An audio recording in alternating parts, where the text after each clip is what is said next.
With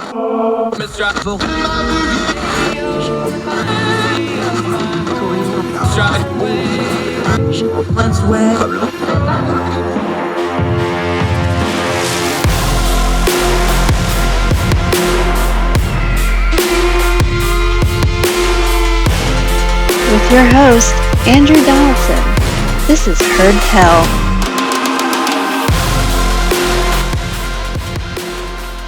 Welcome back to Heard Tell. Okay, she's one of our favorites to talk to because we can go deep and far afield. As my father would say, teaching classes on various topics. My mom would look at him and go, he's going to chase a rabbit. That's what that means. Amanda Griffiths, how are you, ma'am? Great to have you back on the program. I'm doing wonderfully, and it's great to be back. How are you doing, Andrew? Good. We were trying to prep this show, and then you just kept hitting me with stuff I want to talk about. Let's start here, though. You wrote a piece about labor. It's in Town Hall. We're going to link to it.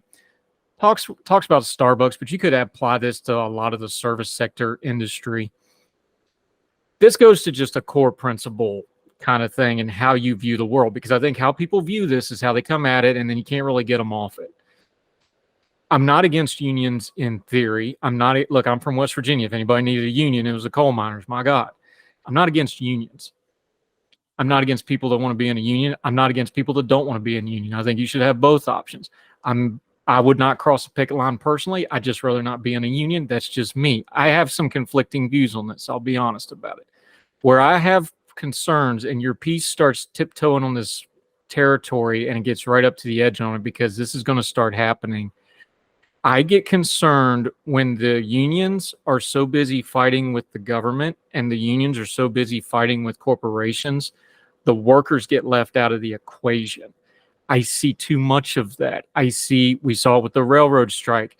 Union and government kind of got together and the worker kind of got screwed. Here, we see unions and people that honestly want a union to try to make their lives better, but then it becomes union versus corporation, and then the worker kind of gets left out. That's where I see a bit of a problem with some of this service sector stuff, whether it's a Starbucks or anything else. Is I'm fine if they want to try to do a union, but unions are not all created equal. There's good ones, there's bad ones, like everything else. And it's all in, is their priority their workers, or is the priority fighting the bigs and keeping the union going? Because that's a big distinction we need to start with before we get to the next part, right? You encapsulated it really well, Andrew. That is the problem. And this is why I try to differentiate between big labor and mega unions. We're talking about, in this case, something like Workers United. Starbucks, a lot of Starbucks stores are affiliated with Workers United. Workers United serves as the union representative. The issue with this is that when you have these mega unions, they represent such a sometimes random and diverse swath of industries. And it's so centralized. There's no way you can represent the interests of the individual worker. It's just like with governments and corporations, quite frankly. The bigger and more centralized an institution becomes, the more distant it becomes from individual workers, individual constituents, whatever we're talking about. The more centralized, the more of a conglomerate something becomes, the more difficult it is to represent those discrete needs. That's what we're seeing with something like Workers United, with a lot of teachers union politics, with something like, in various cases, United Auto Workers, which can represent and do bargaining for groups very far afield, as you just said at the start of our show, groups very far afield of auto workers. And it gets really hard to speak to the needs of someone like you or me. Yeah, Amanda Griffith joining us. When you get into things like the National Labor Relations Board on top of it, bureaucratic control usually doesn't mean good things for the little guy, especially uniform bureaucratic control. And again, I'm not anti-union, but there's, to me, a lot, and when I look through history, there's kind of two different versions of unions. There's the ground up, the workers are getting together because they need the representation. And not that you can't have outside help doing it. And you got to have outside help to get that done. Then there's what's happening lately in the last 30, 40 years. You mentioned things like the auto workers union. I can look at the United Mine Workers from back where I'm from. You can pick up any Teamsters. We just saw what happened with Yellow Freight. They got a great contract with UPS, but 30,000 some people, 22,000 of them union at Yellow, they're all out of a job because the union and the company couldn't coexist. The top-down model is a problem because unions have never been smaller in membership. Their membership's shrinking. There's not enough chairs left at that table. They're starving for money and funds, and they need union dues and members to perpetuate themselves. So they start going and looking for places where they can get to. And again, that's not always a bad thing, but those are two different models to how a union and how labor, and it affects the relationship between those workers and the union and the company. I'm remembering when one of the German automakers first went into the American South. And then they were like, well, of course we're going to have a union because they're used to European-style labor unions. And they were shocked at how adversarial it was. They weren't used to it because it's a different beast here. Do we need to have a conversation that those relationships between a union, between a company, between the union, the company, and the government, those need to be more productive, less adversarial, less parasitic, less political? Is there any way to do that, or at least talk about it, or are we just too far down the road? There are definite policy changes that need to happen, and this is what this piece looks at. And I apologize for anyone who hates dad jokes. I grew up with a lot of dad jokes, and so there are a lot of coffee puns in this article. It's titled, Biden's NLRB wants to roast Starbucks over labor allegations, but it's workers who are getting burned. That encapsulates it. That sort of says it, where the relationship, the union needs to represent the worker, or in cases with teachers unions, the union needs to represent the interests of the student. So what's happening instead with the NLRB in particular is there have been a series of changes where, to get in the weeds a little bit, if a union has been authorized to act as a bargaining representative for over a year, as is the case in the Starbucks article with Workers United, for over a year without reaching a first contract, there's this stopgap, there's this exit ramp that workers can take, and they can file a decertification petition. They can say, we actually don't want this union to represent us anymore. We don't have a contract yet. We're petitioning to get this union decertified as our representative. That kickstarts a democratic process, bulwark of workplace democracy right here, these decertification elections. The workers vote. They put it to a vote amongst themselves once the petition is approved. And then they take a vote. Do we want this union? Do we not? Either the union stays or the union goes. Here's the problem. Unions can file what are called blocking charges against any decertification petition. Theoretically, yes, they have to have cause, but there's very little oversight as to what that cause is. That kicks the decision to the National Labor Relations Board or regional affiliates. And the regional affiliates, the bureaucrats, make the call. Do these workers get to get a choice? And in Starbucks' case, the decertification petitions have been struck down by bureaucrats. So that flies in the face of what unions are supposed to stand for, which is worker choice. Maybe the Starbucks workers just want another alternative for a union. Maybe some of them want to represent themselves. Maybe some of them don't like the way that Workers United is going about doing things. There are so many reasons why you would file this decertification petition. Ostensibly, Starbucks Corporation has been misbehaving on a national level and bargaining in bad faith. But that doesn't really give you justification to punish the individual workers. Because if Starbucks is wrong for denying choice to workers, if Starbucks is wrong for engaging in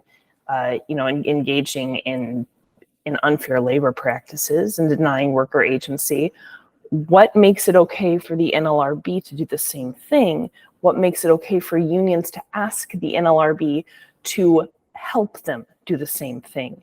That's where we get to this problem. This bureaucratic capture of the NLRB by big unions and big labor really needs to change. The union business model is dying. We see that in a dwindling membership. The reason it's dying is because unions will not get on board and adjust the way that they approach the power and the value of the individual worker. They're rehashing this old stale narrative that very fortunately is not true anymore. Workers have power. Workers have value. You are valuable because of who you are and what you can bring to a job, you as an individual. Unions do not like that because that flies in the face of what their business model is. They've effectively become what the corporations that they rightly railed against in the past used to be.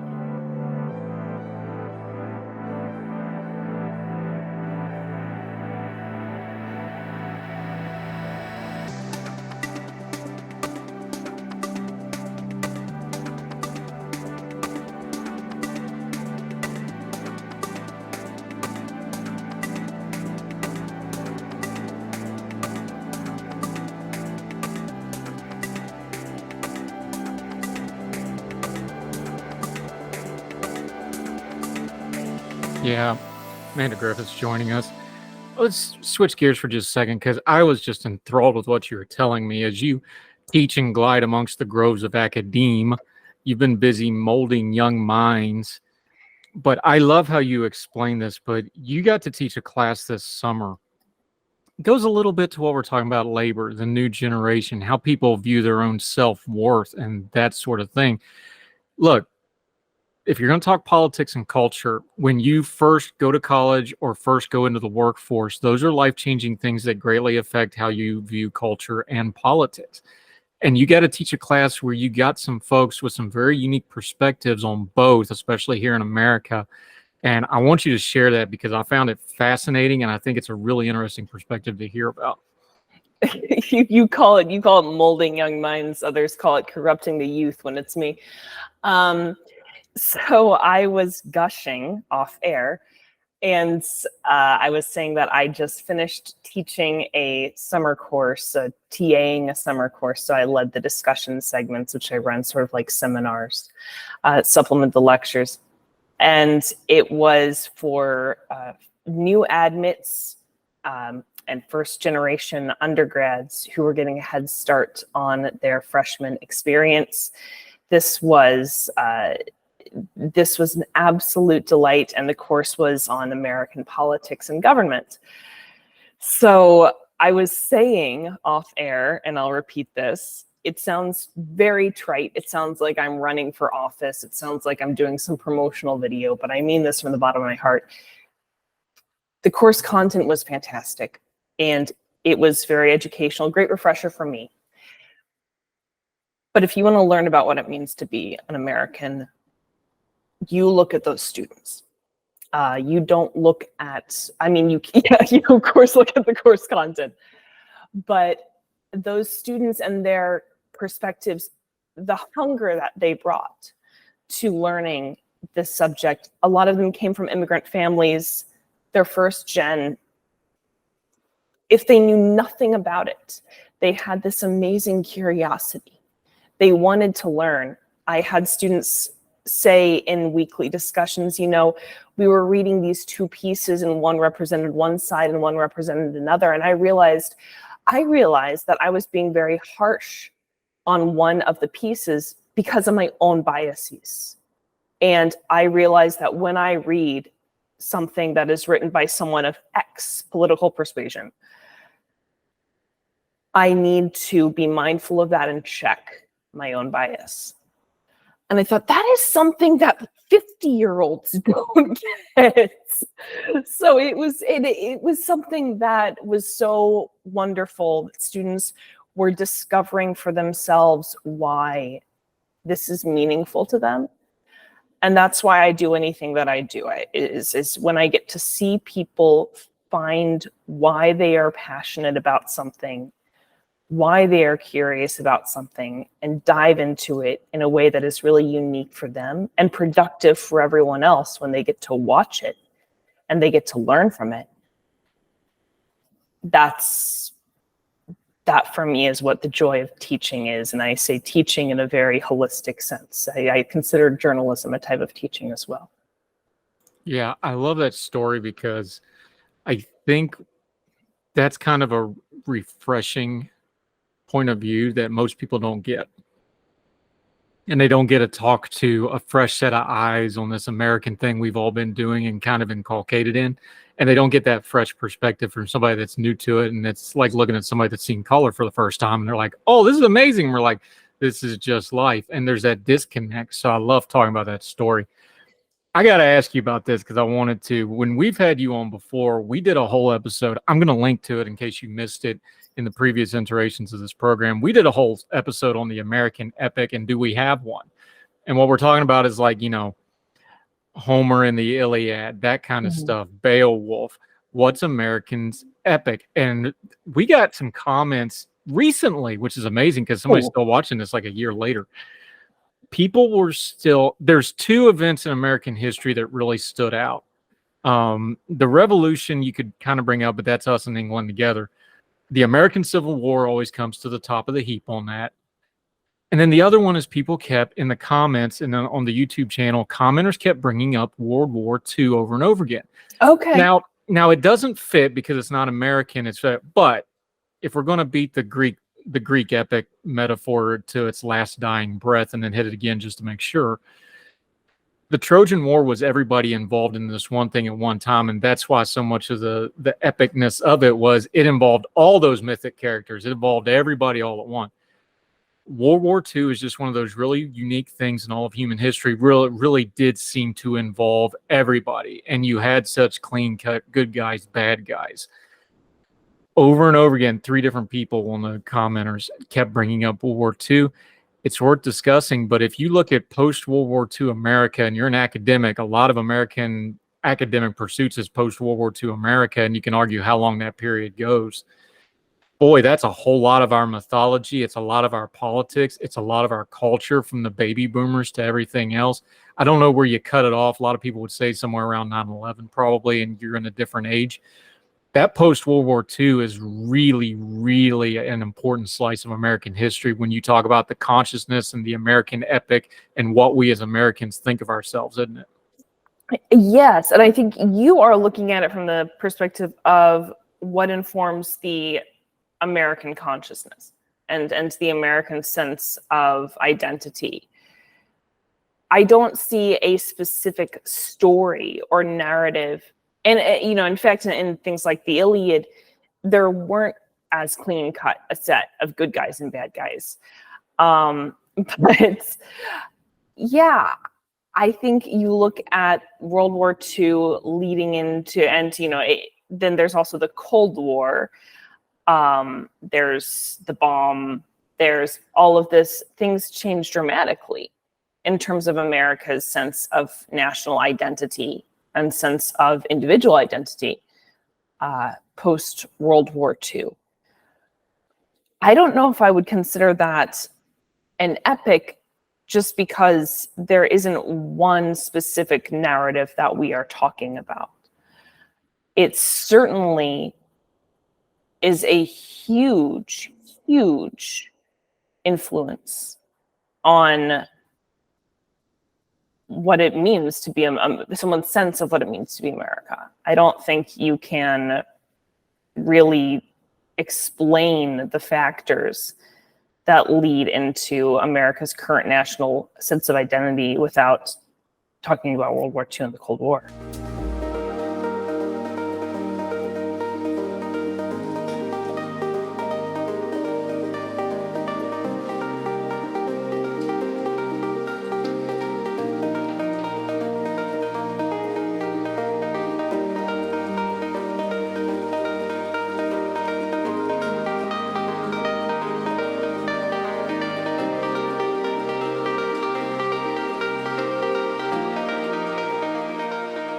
Amanda Griffiths joining us. The one that we came back to, you and I both came to this conclusion, and several of the commenters brought it up, is, of course, the American Civil War. Not that Civil War in and of itself is unique, but the American one was on a lot of levels. if you had to write a Greek epic or whatever about it, that's probably the closest you could get. You could probably take a character like Lincoln that has that tragic arc, won the war and died immediately, that kind of thing. You have the freeing of the slaves and the slavery issue. You have the North and the South. You have the combat. You have so many colorful characters that look, there's probably more generals from the Civil War that are household names than in all of the rest of American history combined. Like, we just fascinate over this over and over again. There's so much to it. It was interesting. One of the commenters brought up, and I made the same joke myself. It's like, hey, if Ken Burns does 11 and a half hours of it with David McCullough narrating it, it's automatically epic, period. That's epic. You don't get any more epic in that. Yeah. But that's part of an epic, though. It's not just the story, it's how it got told.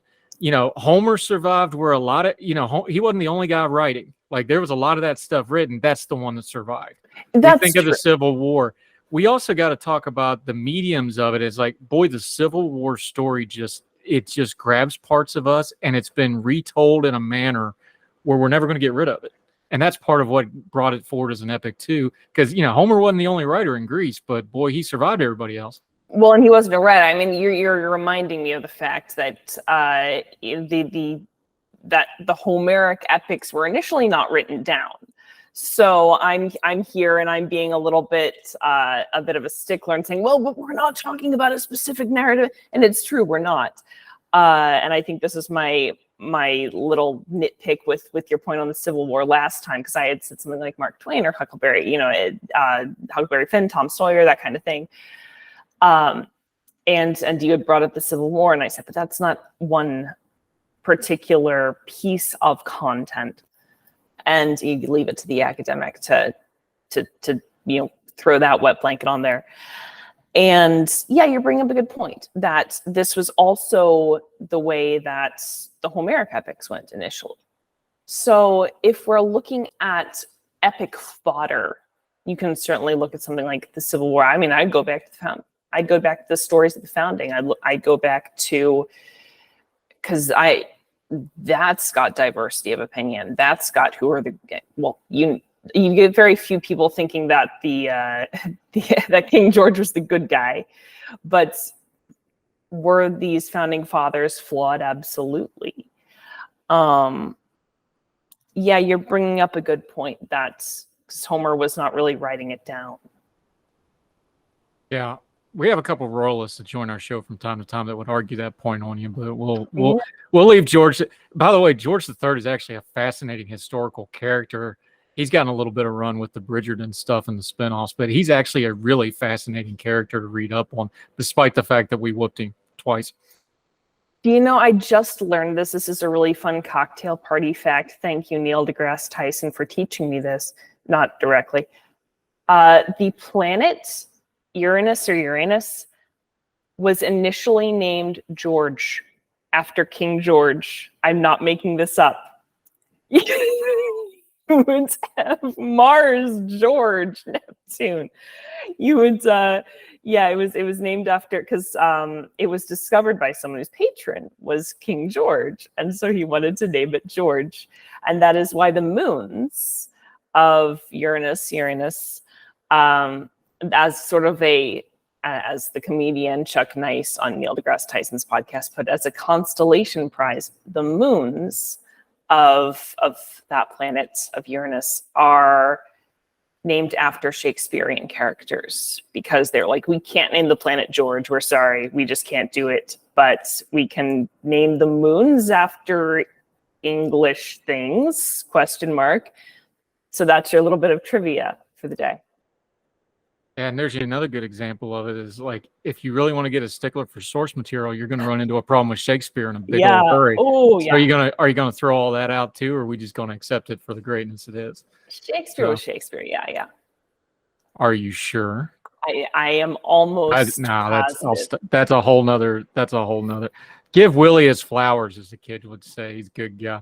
I love talking this big picture stuff. I've already talked to you a little bit. We're going to do a couple deep dive things like our Machiavelli one. We're going to link to those if you missed them the first time. We had so much fun with that. Let folks know where they can keep up with you, find you, and what you got going on until we get you back on the show. Sure, yeah. I'm still a Young Voices contributor, so you can find all my work at Young Voices. You can also follow me on Twitter at Ajax the Griff, speaking of Homeric epics.